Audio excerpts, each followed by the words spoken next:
भाई बैठने वाले भी थक गए और चला भी गया, लेकिन अल्लाह का शुक्र है कि अभी 10-12 बच्चे ऐसे भी हैं जिनका प्रोग्राम होना बाकी है।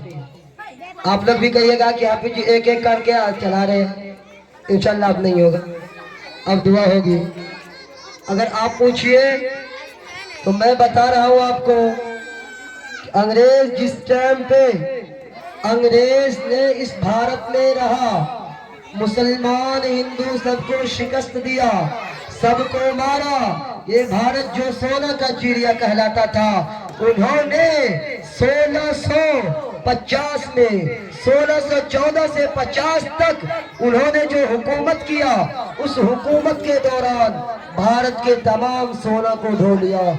उसने कहा कि मैं तमाम सोना लूट लिया हूँ। जहाँ से वो इंग्लैंड लेके पहुंच गया, जहाँ से क्रिकेट का शुरुआत होता है। 1618 में क्रिकेट का शुरुआत हुआ, वो इंग्लैंड की सरजमीन थी।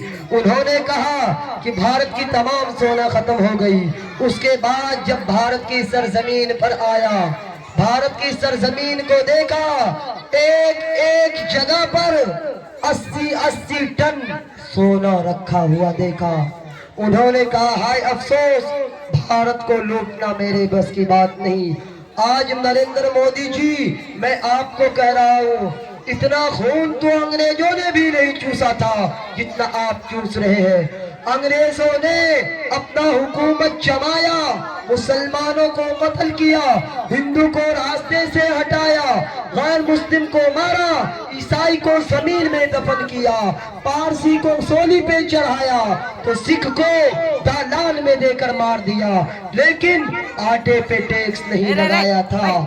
आज तुम आटे पे टैक्स लगा रहे हो, उन्होंने कभी पानी पे टैक्स नहीं लगाया था। और ट्रेन के सफर करने में इस भारत की सरजमीन पर, जहां से मैं दिल्ली का सफर किया, रास्ते में 11 बोतल पानी खरीदनी पड़ी। वही जब दिल्ली से पंजाब के लिए निकला, मुझे लाहौर की सरजमीन पे जाना था प्रोग्राम के लिए। 2023 में लाहौर की सरजमीन पे मैं प्रोग्राम के लिए गया था। जब नई दिल्ली से ट्रेन खुली, पंजाब जालंधर सिटी के अंदर मेरा कार बुक था, वहां से मुझे फिर लाहौर जाना था मेरे भाइयों। नई दिल्ली से लेकर पंजाब जालंधर सिटी के अंदर तक मैंने गया, एक बोतल खरीदने की जरूरत नहीं हुई। वो तमाम के तमाम, जब मैं सहारनपुर इलाका को क्रॉस किया, हर स्टेशन पे मैंने देखा वो पंजाबी ईसाई को, वो पंजाबी सरदार को, हर एक स्टेशन पर उन्होंने पानी का इंतजाम कर रखा था। हर एक जगह पर जहाँ ट्रेन रुकती, उन्होंने पानी का बोतल खोल दिया, उन्होंने अपना टैंकर को खोल दिया। मैं किसी और का बात नहीं कर रहा, मैं अपनी बात कर रहा हूँ। 2023 10वें महीने के अंदर जब मैं लाहौर की सरजमीन पे गया था मेरे दोस्तों, उस वक्त उन ईसाइयों ने, वो सिख भाई तमाम स्टेशनों पे पानी का इंतजाम कर रखा था। हर जगह मैंने पानी पिया, शायद कोई स्टेशन ऐसा हो जिसमें मैंने पानी नहीं पिया, एक जगह पैसा नहीं लगी। वही जब चंपारण आजमगढ़ से दिल्ली का सफर किया, रास्ते में 11 बोतल का पानी खरीदनी पड़ी। 10-12 घंटे के अंदर 11 बोतल पानी खरीदा। उसी ट्रेन में जब मैं नमाज के लिए खड़ा हुआ, नमाज का टाइम हो गया था, उसी जगह पर एक पंडित जी बैठे हुए थे। उन्होंने कहा कि बेटा क्या करोगे? मैंने कहा नमाज पढ़ूंगा। वो अपने सीट से खड़ा हुआ, सिरे पर में बुक सीट पे, तब 2 सीट को आप देखते होंगे जो ट्रेन का सफर करता है, एक सिरे पर 1, 2, 3 तल्ला होता है। वो अपना भी खड़ा हुआ, एक और भाई खड़ा था, उसको भी उसने खड़ा किया। खड़ा करने के बाद तमाम सीट को बराबर कर दिया, झल्ला गिरा के सिक्कत को खोल दिया, कहा कि आप नमाज पढ़ लो बेटा। मैं था, हमारे हजरत, हमारे उस्ताद मुरब्बी मुफ्ती जीशान अहमद, जो आजमगढ़ सरजमीन के सेक्रेटरी बने हुए हैं, पूरे आजमगढ़ शहर के वो अभी भी सेक्रेटरी है। मैं उसी के साथ, उसी के सदक़े तुफैल में मैंने लाहौर का सफर किया, उसी के सदक़े तुफैल में मैं कश्मीर गया, वही उस्ताद के तुफैल में मैं बंगाल का सरजमीन पे गया प्रोग्राम के लिए, उसी उस्ताद के तुफैल में मैं कलकत्ता पहुंचा प्रोग्राम के लिए। आज अल्लाह का शुक्र है मुफ्ती जिशान अहमद और हजरत मौलाना मोहम्मद याकूब साहब की दावत बरकातुल आलिया का देन है जो आज भारत की किसी भी कोने में किसी भी जगह पर अगर खड़ा होने का मौका मिलता है, अल्लाह का शुक्र है। चाहे वो इंटर के लिए हो, चाहे वो मास्टर हो या कोई प्रोफेसर हो या इंजीनियर हो या पुलिस वाले हो या कोई भी हो, किसी के सामने डरने की हिम्मत नहीं होती। अल्लाह ने वो वुसअत दिया, तमाम के सामने सीने पे चढ़ के आजान देने वाला बनाया। आजान की बात आई, आपको मालूम है सबसे पहले आजान कहाँ होती है? सबसे पहले आजान इंडोनेशिया में होती है। इंडोनेशिया में खत्म हुई फजर की आजान, मलेशिया में शुरू होती है। जब मलेशिया में खत्म हुई, कुवैत में शुरू होती है। जब कुवैत से आजान खत्म होती है तो कतर में शुरू होती है, वहां खत्म हुई। बैंकॉक में शुरू, वहां खत्म हुई। उसके बाद वहां खत्म होने के बाद अमेरिका की सरजमीन पे होती है। अमेरिका बाद में आती है। सबसे पहले चाइना में शुरू होता है। चाइना खत्म होने के बाद इजराइल में होती है। वहां खत्म होने के बाद पाकिस्तान की सरजमी पे वो आजान गूंजती है। पाकिस्तान से होते हुए सबसे आखिर में हमारे भारत की सरजमीन पे जब जोर की आजान खत्म होती है, अल्लाह का शुक्र है, फिर से इंडोनेशिया के अंदर फिर से वही आजान की आवाज शुरू हो जाती है। कभी अंग्रेजों ने इस भारत की सरजमीन पर आने के बाद किसी इंसानों पे आटे पे टैक्स नहीं लगाया, किसी खाने पीने की चीजों पे टैक्स नहीं लगाया।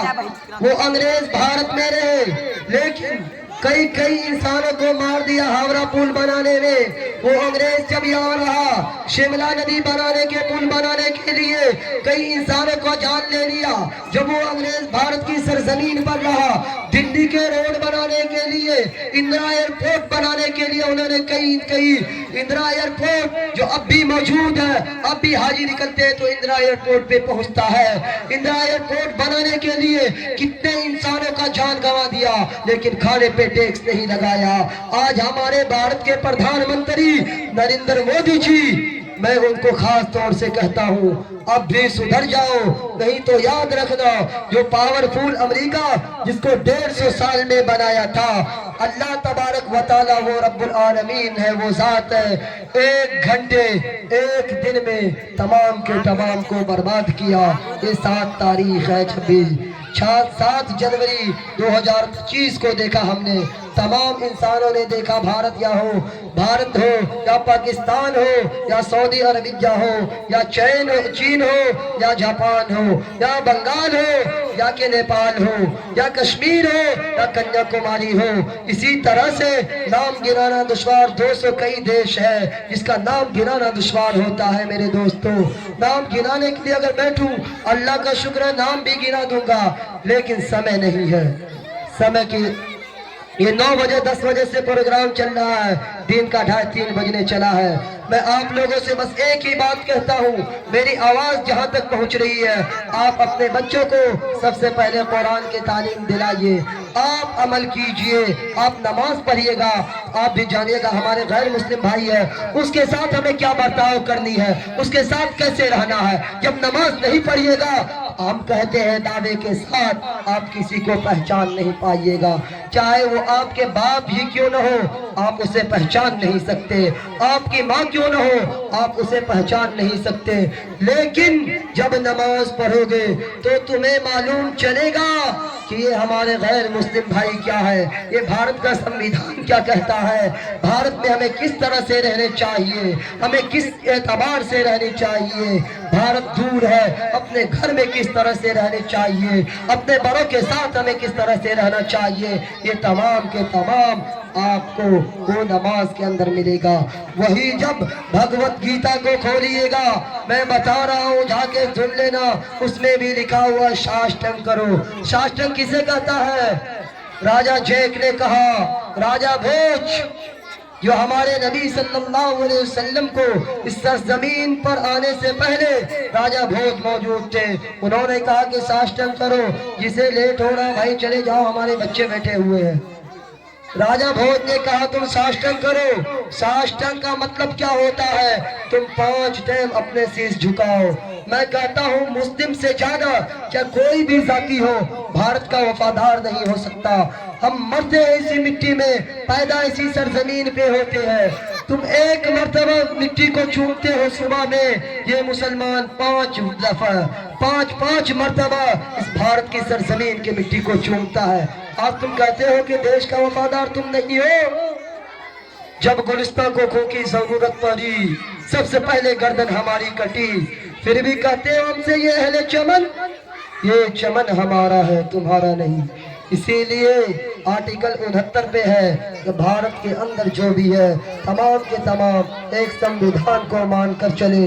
जो एक संविधान मानेगा वो तमाम चीज को अपनाएगा। अब इसके बाद जो कही गई, अल्लाह तबारक व तआला से दुआ कीजिए कहने सुनने से ज्यादा हम सबको इस पर अमल करने की तौफीक अता फरमाए। वाखिरु दावाना अल्हम्दुलिल्लाहि रब्बिल आलमीन। एक नज़म पेश करने के लिए स्कूल और मदरसे में क्या फ़र्क है, इसके ऊपर मैं नज़म पेश करने के लिए तैयबा परवीन और नूरानी परवीन को दावत देता हूँ। वो जितना जल्दी हो सके मुख्तसर में करे, उसके बाद दुआ होगी। तमाम लोग थक चुके हैं, जाने वाले हैं।